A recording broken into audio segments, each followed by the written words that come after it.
Very happy new year to all of you. Very very happy new year. और basically मैं थोड़ा late हूँ आपको हैप्पी न्यू ईयर विश करने में। I am sorry for that. So this is Ravichandra, welcome to my channel after very long time. देखो,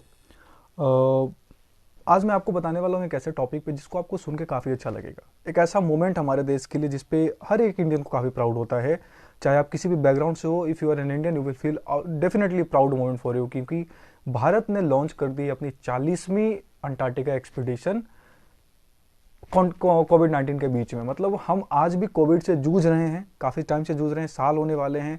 basically एक साल निकल जाएगा हमारा जल्दी ही। मार्च में एक साल हो जाएंगे हमारे देश में, और पूरी दुनिया में फैले इस कोविड पैंडेमिक के बीच में हमारे देश ने इतना बड़ा स्टेप लिया है। हमारे साइंटिस्ट इस पैंडेमिक के बीच में एक्सपीडिशन करने, रिसर्च करने, साइंटिफिक रिसर्च करने अंटार्कटिका जा रहे हैं। That's a very very proud moment for all of अस।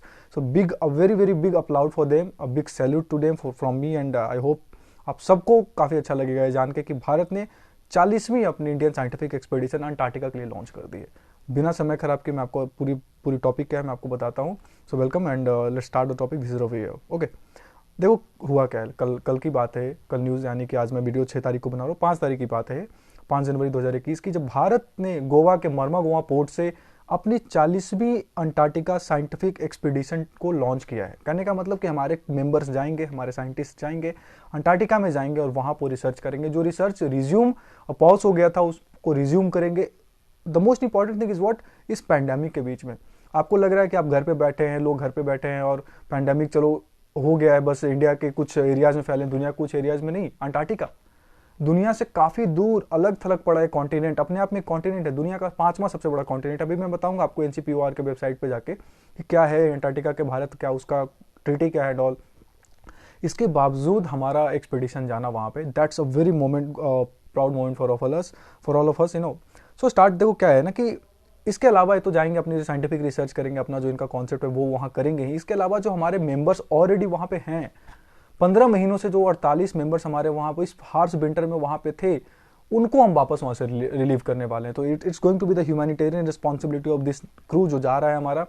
30 दिन लगेंगे इनको अंटार्कटिका पहुंचने में। अंटार्कटिका के अपने जो भारतीय इनका वो है, जो भी इनका रिसर्च सेंटर है वहाँ पे आपको मैं बताऊंगा। आर्कटिक के हिमाद्री अलग है, भारतीय और मैत्री अलग हैं, तो इनके बारे में फिर बात करेंगे। इंपॉर्टेंट है, आपको याद होना चाहिए कि किसी एग्जाम में पूछ सकता है किस पोर्ट से लॉन्च किया गया, कहाँ पे इसे लॉन्च किया गया, कौन सी एक्सपीडिशन है, 39वीं है, 40वीं, 41 है, 38 है, कुछ भी पूछा जा सकता है। So keep these things in your mind. ये देखिए एक बहुत ही अच्छा फोटो है फिगर की, 14th Indian scientific expedition to Antarctica जो हमने लॉन्च किया है मर्मा गोवा पोर्ट। 43 मेंबर्स हमारे 5 जनवरी 2021 को जा रहे हैं, मैंने आपको बताया।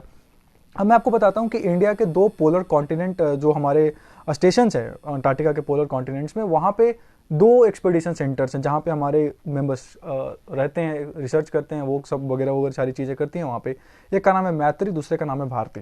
ठीक है, जो एक्चुअली ऑपरेट कौन करता है, इनको जो चाहिए होता है, जो इक्विपमेंट चाहिए होता है, इनसे डेटा जो होती है वो कहाँ आती है, वो आती है national centre for polar and ocean research, union ministry of sciences के अंदर काम करती है। इसको आपको याद रखना है कि किस मिनिस्ट्री के अंदर होती है। पहली चीज, कौन सा सेंटर रिस्पॉन्सिबल है, कौन सा रिसर्च सेंटर ऑर्गेनाइजेशन रिस्पॉन्सिबल है। So answer will be national centre for polar and ocean research. ठीक है, जो हमारी 40वीं टीम है जो जा रही है उसमें कई सारे इंपॉर्टेंट मेंबर्स हैं, बेसिकली जो उनका नाम लिखा हुआ है यहाँ पे, आप देख लीजिएगा अपने हिसाब से। इसके अलावा इनका जो मेंबर रिस्पॉन्सिबिलिटी आपको मैंने बताया, जैसे ही पहले मैंने बताया कि इस पैंडेमिक के बीच में जाना, जो भी हमारे भारतीय बेस ऑपरेशन है, मैत्री बेस ऑपरेशन है, उनका अपना एक प्रोग्राम चल रहा है, उनके बेसिस पे उनका रिसर्च चलता है। दोनों स्टेशन मिलकर काम करते हैं अंटार्कटिका पे। और काफ़ी इंपॉर्टेंट है, हमें पता होना चाहिए कि अंटार्कटिका क्या है। मतलब लाइक हम जानने की कोशिश करें, लाइक भी हम दुनिया से पीछे ना रह जाएं। वहाँ पे America, France, Spain, Portugal, United kingdom, दुनिया भर के लोग, चाइना, रसिया, सबके लोग मिलेंगे वहाँ पे। तो हम क्यों पीछे रहें?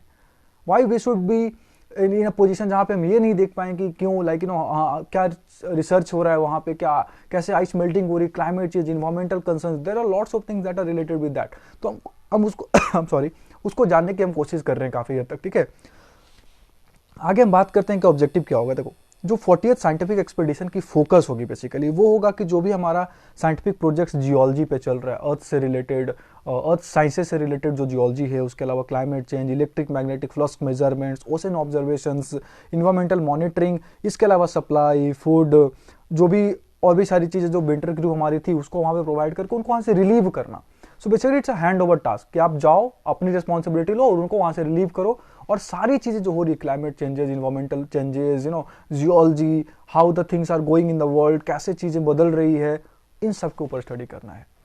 आप ये सोचो कि इस पैंडेमिक के बीच में जहाँ भी रिसेंटली केसेस पाए गए अंटार्कटिका पे, वहाँ पे हमारे साइंटिस्ट जाना, मैं आपको पिक्चर ध्यान से नहीं, आप पिक्चर देखो ध्यान से, they are bearing PP kits, इस सूट में जाना, एक्सपीडिशन पे जाना, मेंटली स्ट्रांग होकर अपनी फैमिली से दूर, उन्हें नहीं पता उनकी फैमिली के साथ क्या होगा, उसके बावजूद जाना, for me it's a very very big thing. हम इस चीज़ को देख पाते हैं, यही हमारे लिए बहुत बड़ी बात है। ठीक है, आज हम विटनेस कर पाते हैं इन चीज़ों को, that's a very very big thing for us. ठीक है, आगे मैं आपको बताता हूँ ऑब्जेक्टिव के अलावा इंडिया के अंटार्कटिका में क्या चीज़ें। देखो, इंडिया ने अपना अंटार्कटिक एक्सपेडिशन जो था वो 1981 में स्टार्ट किया था, और जो हमारी first trip to the continent comprised of team of 21 scientist as well as the support staff lead by doctor SZ Qasim. तो हमारी पहली एक्सपेडिशन कब हुई थी? 1981 में, आपको याद रखना है। उसके अलावा हमारे 3 परमानेंट रिसर्च बेस्ड स्टेशन थे वहाँ पे, Maitri, Dakshin Gangotri and Bharati. I hope इसमें से जहाँ तक मेरा है कि दक्षिण गंगोत्री काफ़ी हद तक बंद हो गई है, तो शायद भारती और मैत्री 2 काम करती है काफ़ी हद तक। इसके अलावा अगर मैं बात करूं जो इनके साथ जा रहे हैं, जो भी हमारे इंपॉर्टेंट मेंबर हैं, जैसे डायरेक्टर हैं आपके NCPOR, उन्होंने कहा है कि जो पोलर रीजन है वो हमारे देश के लिए काफ़ी इंपॉर्टेंट है, हमारे देश के लिए, पूरी दुनिया के लिए। पूरी दुनिया के कई सारे क्वेश्चंस क्लाइमेटिक को लेके, अगर मैं बोलूँ सी लेवल राइजेस को लेकर मैं बात करूँ, इसके पहले मैं कुछ बताऊँ, मैं आपको एक रिसेंट इंसिडेंट बता देता हूँ। अंटार्कटिका में एक बहुत ही बड़ा ग्लेशियर है, वो इतनी तेजी से मेल्ट कर रहा है, इतनी तेजी से वो आगे की तरफ ड्राइव हो रहा है ना, कि जॉर्जिया, एक साउथ जॉर्जिया करके एक आइलैंड है साउथ सदर्न अटलांटिक में, सदर्न अमेरिका के पास, उसको काफ़ी जल्दी वो हिट करने वाला है। जो ब्रिटेन के अंदर आती है वो आइलैंड, उनकी ओवरसीज टेरिटरी, सोच लो कहाँ से वो मूव कर रही है, वो किस स्पीड के साथ मूव कर रही है। That's not a good thing for world. ये अच्छी चीज़ नहीं है किसी भी एंगल से पूरी दुनिया के लिए।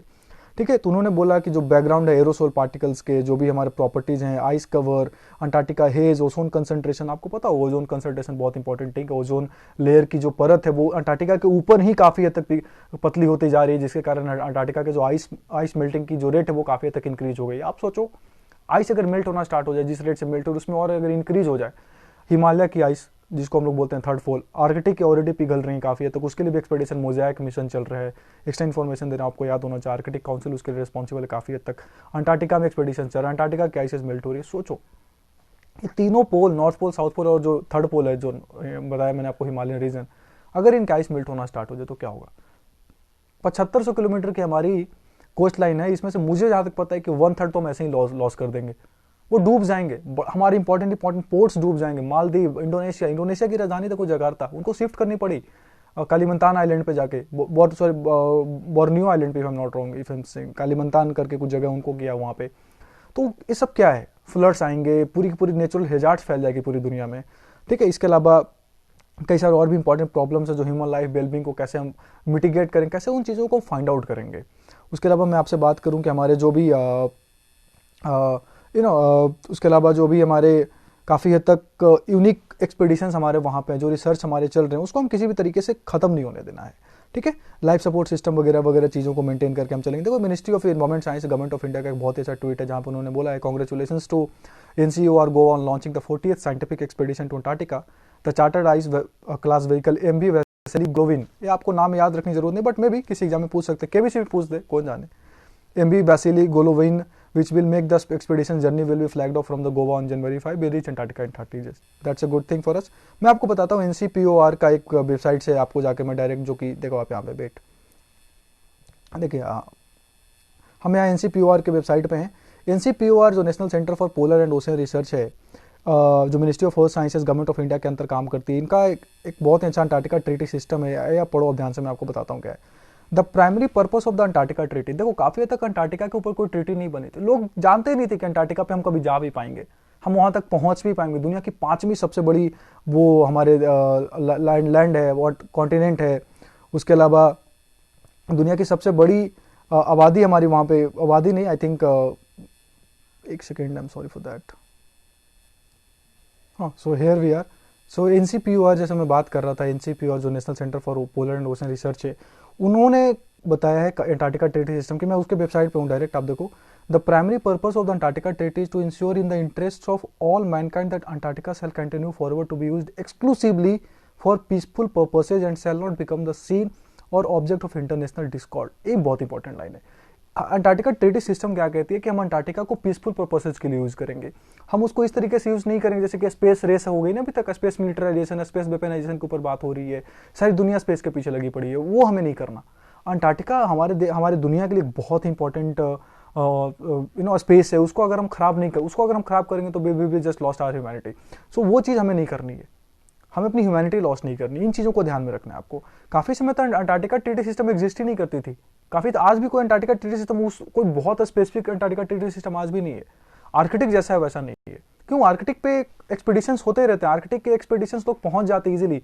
कई सारे 8-9 देश हैं जो उसके साथ, 11 देश ऐसे हैं शायद जो उसके साथ बाउंड्री शेयर करते हैं, नॉर्वे, फिनलैंड, जितने भी आपकी उधर हो गई, स्वीडन, रसिया, फिर then after Greenland, America, Canada, इस बहुत सारे देश हैं, ये सब मिल के आपस में एक ऑर्गेनाइजेशन बनाकर रखा आर्कटिक काउंसिल का।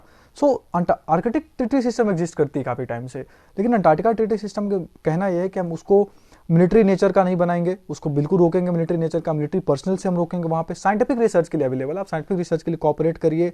एक स्पेशलाइज एजेंसीज हम प्रमोट करेंगे यूनाइटेड नेशन के अंदर, जिससे कि हम अंटार्कटिका के टेक्निकल इंटरेस्ट, साइंटिफिक इंटरेस्ट को हम प्रमोट कर सके, और किसी भी तरीके के न्यूक्लियर एक्सप्लोजन को वहाँ पे रोकना है हमें। एक्सपीडिशंस करिए, साइंटिफिक रिसर्च करिए, कोई दिक्कत नहीं है उसमें। उसके अलावा जो ट्रीटी है, ट्रीटी किस एरिया के लिए अप्लाई होती है, तो जो हमारा सदर्न लैटिट्यूड है ना, उसमें 60 डिग्री साउथ जाओगे ना, उस सारे एरियाज में अप्लीकेबल। आप कहने के लिए तो कोई भी किसी को भी अंटार्कटिका कॉन्टिनेंट कह दो आप, नहीं, ऐसा नहीं है। दुनिया की 5वीं सबसे बड़ी कॉन्टिनेंट है वो, तो उसमें जो 60th डिग्री हमारा है ना, उसके नीचे जाओगे ना आप, सदर्न इक्वेटर के नीचे 60 डिग्री, ट्रॉपिक ऑफ कैप्रिकॉर्न के बाद, उसके बाद जो हमारी 60 डिग्री के नीचे आएगी, वो सारे एरिया इसके अंडर में आते हैं। ठीक है, but nothing in the treaty shall prejudice or any way affect the rights or the exercise of the rights or any state under international law with regard to the high seas within that area. बिल्कुल आपको इन चीज़ों को ध्यान में रखना है। ये सारी चीज़, जितनी इंपॉर्टेंट चीज़ थी मैंने आपको बता दिया। हमारे इवेंट्स, हमारे अचीवमेंट्स, हमारे कौन कौन सी भारतीय और मैत्री आपको याद रखना है, दक्षिण गंगोत्री याद रखनी है, आर्कटिक में हिमाद्री आपको याद रखनी है, इंडार्क वे करके उधर INDARC, उधर भी एक इंपॉर्टेंट एक्सपीडिशन सेंटर है हमारा। सो इतनी सारी इंपॉर्टेंट इन्फॉर्मेशन थी जो मैंने आपको दे दिया है। सॉरी फॉर समथिंग जो ग्लिच हुआ उसके बीच में। So this was all about. So this is Ravichandra, UPSC CSE signing off. Keep watching my channel. Thank you.